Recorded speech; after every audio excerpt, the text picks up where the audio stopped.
के बीच में विराजमान है हमारे राजस्थान सरकार में मंत्री और हमारे यहाँ के विधायक और मेरे भाई आदरणीय के बिश्नोई जी, और उसके साथ ही मंच पर विराजमान है हम सबके वरिष्ठ नेता, किसानों के मसीहा के रूप में बरसों बरसों से राजनीति के अंदर जिनके परिवार ने सेवा की है, ऐसे रिशपाल जी मिर्जा साहब, और मंच पर विराजमान है दुनिया में जिन्होंने दुश्मनों के दांत खट्टे किए। मैं तो कहना चाहता हूँ खट्टे क्या किए, दुश्मनों के दांत तोड़ने के काम किए।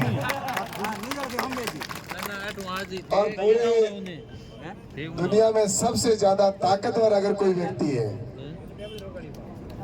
पूरी दुनिया में एक समय था जब कहते थे कि वो अंडरटेकर है, वो दुनिया का सबसे बड़ा ताकतवर व्यक्ति है। उस अंडरटेकर को धूल चटाने वाले ग्रेट खली जी हमारे बीच में विराजमान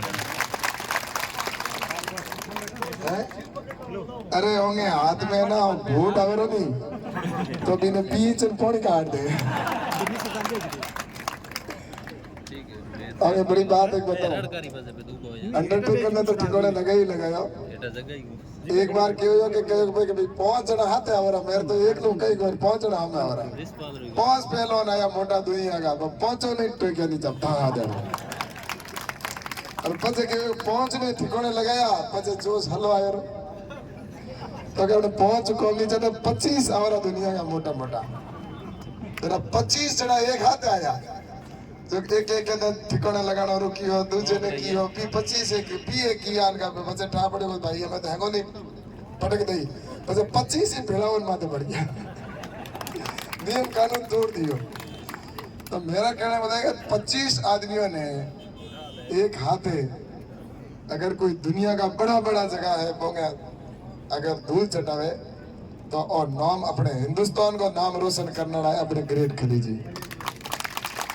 आप हिमाचल प्रदेश का रहने वाला है और पंजाब के मां एड़ा एड़ा पहलवान तैयार करने को काम कर रहा है, बहुत बड़ा जगह 40 से ज्यादा तो दुनिया के बहुत एड़ा एड़ा पहलवान बना कर लिया आप।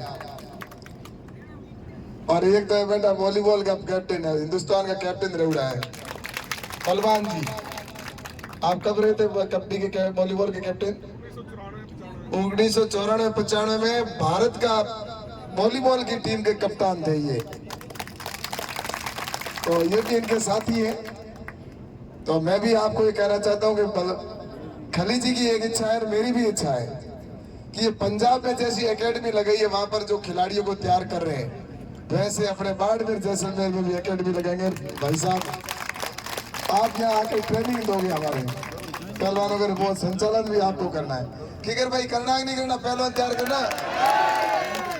चलो एक तो बात आज किकर भाई आपने सहयोग करना पड़ी, हमारे डिपार्टमेंट खेल विभाग के मंत्री हमारे राजस्थान के, तो इसलिए और ऊपर मंच पर बैठे ही हैं हमारे अशोक जी गोदारा और जुक्ताराम जी, हमारे प्रधान साहब और सभी कौल जी, नक्सी प्रधान साहब और सभी मंच पर बैठे अतिथि भाई साहब हमारे शिवराज जी बिश्नोई और सभी हमारे सभी पंच प्रमुखगण, सभी जनप्रतिनिधि, सभी उपस्थित सज्जनों, सभी उपस्थित मेरे युवा साथियों, सभी उपस्थित मातृशक्ति के रूप में माताओं और बहनों,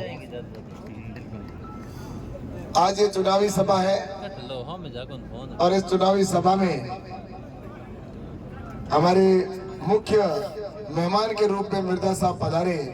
हम सभी को वो बात कहेंगे, लेकिन मैं आप सबसे निवेदन करना चाहता हूं कि पिछले 10 सालों में हमारे देश के अंदर जो विकास हुआ है वो आप लोग महसूस कर रहे हैं। 10 साल के अंदर जो काम हुए वो अगर पहले काम हो गए होते तो हमारा भारत कब का विकसित राष्ट्र बन जाता, लेकिन 10 सालों में नरेंद्र मोदी जी ने एक कायाकल्प कर दी। 10 साल में इस देश के अंदर चाहे गरीबों के काम हो तो गरीब के कल्याण के काम हुए, इंफ्रास्ट्रक्चर के काम हुए, तो ऐसे ही हमारे इस देश के अंदर कई प्रकार के काम है, चाहे देश के अंदर धारा 370 हटाने का विषय हो, चाहे हमारी सीमाओं को मजबूत करने का हो, चाहे भगवान श्री राम का मंदिर भव्य अयोध्या में बनाने की बात हो। मैं तो कहता हूं कि ये प्रधानमंत्री नरेंद्र मोदी जी कोई देव पुरुष ही है, इसमें कोई दो राय नहीं है कि वो जिस प्रकार से काम कर रहे हैं रात दिन, और आज पूरी दुनिया इसलिए उनको मोदी मोदी कहती है। वरना मुझे बताओ, एक गांव के लोग भी एक व्यक्ति के ऊपर सहमत नहीं होते, एक व्यक्ति के ऊपर इस प्रकार की सबकी सहमति नहीं होती। आज पूरा देश, चाहे छोटा बच्चा है वो भी मोदी कहता है, चाहे बुजुर्ग है वो भी मोदी कहता है, चाहे महिला है तो मोदी, युवा है तो मोदी, गरीब है तो मोदी, हर व्यक्ति मोदी। और हिंदुस्तान तो क्या पूरी दुनिया में कहीं पर भी जाते हैं तो वहां भी नारे लगते हैं मोदी मोदी मोदी मोदी। तो इस प्रकार के हमारे प्रधानमंत्री नरेंद्र मोदी जी हैं, उन्होंने इस देश का सम्मान पूरी दुनिया में बढ़ाया, काम भी हो रहा है। लेकिन मैं आपसे कहना चाहता हूं कि एक तरफ नरेंद्र मोदी जी का काम और दूसरी तरफ इन कांग्रेस वालों का, जिन्होंने 60 साल जिन्होंने इस देश के ऊपर शासन किया, लेकिन उन्होंने देश को गर्त में डालने का काम किया, देश के अंदर जो विकास होना चाहिए था वो नहीं किया। और मैं तो एक उदाहरण के तौर पर कहना चाहता हूं कि किस प्रकार से इनकी मानसिकता है। मानसिकता ये है कि इनका काम एक है, सिर्फ वोट लो और फिर भ्रष्टाचार करो और लूटो। मैं एक उदाहरण के तौर पर कहना चाहता हूँ कि हमारे खेमा बाबा मंदिर का मैंने भाईतू के अंदर पेनोरमा की घोषणा कर दी, वसुंधरा जी ने उसका पैसा दे दिया और उसके बाद में शिलान्यास कर दिया था। दुर्भाग्य से सरकार बदली और उन्होंने पेनोरमा को रोक के रख दिया और पैसा खर्च नहीं किया। और दोबारा जब अभी भजनलाल जी मुख्यमंत्री बने तो 5 करोड़ रुपए स्वीकार करके खेमा बाबा का पेनोरमा बनाया। ऐसे कैसे ये बाजरा अनुसंधान केंद्र मैंने स्वीकृत कराया, लेकिन जमीन इन्होंने अटका के रखी और अब उसके ऊपर टेंडर हुआ, काम शुरू होगा। ऐसे ही उत्तरलाई के अंदर एयरपोर्ट के आज से 2 साल पहले बनकर खड़ा हो जाता, लेकिन उन्होंने जमीन नहीं दी, भारत सरकार ने स्वीकृत कर दिया, लेकिन वो भी नहीं हुआ। अब भजनलाल जी की सरकार आई तो जमीन स्वीकृत हुई, हमारे उत्तरलाई के अंदर एयरपोर्ट बनेगा। ऐसे ही मैंने विधायक था उस समय 2-3 ITI कॉलेज खोली थी वहां भाई तो विधानसभा में। वो ITI कॉलेज उन्होंने, मैंने शुरू करा, मतलब उसको पैसा दे दिया, उसके बाद टेंडर हो गया, पूरा भी हो गया, लेकिन 5 साल तक उन्होंने उसके अंदर सेशन शुरू नहीं किया, बच्चों को एडमिशन नहीं कराए और वो ITI कॉलेज आज भी बंद पड़ी है।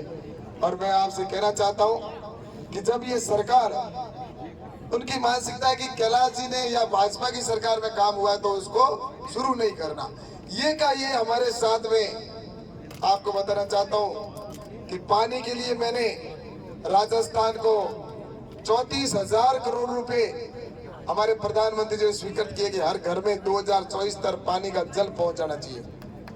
लेकिन जहां भारतीय जनता पार्टी की सरकार थी वहां हर घर में मीठे पानी की टूटी लग गई, लेकिन जहां भारतीय जनता पार्टी की सरकार नहीं थी वहां पर उन्होंने जानबूझ के रोका और अपने बाड़मेर, जैसलमेर हो चाहे राजस्थान हो, यहाँ भी 34,000 करोड़ रुपए दिए थे, लेकिन उन्होंने खर्च नहीं किए।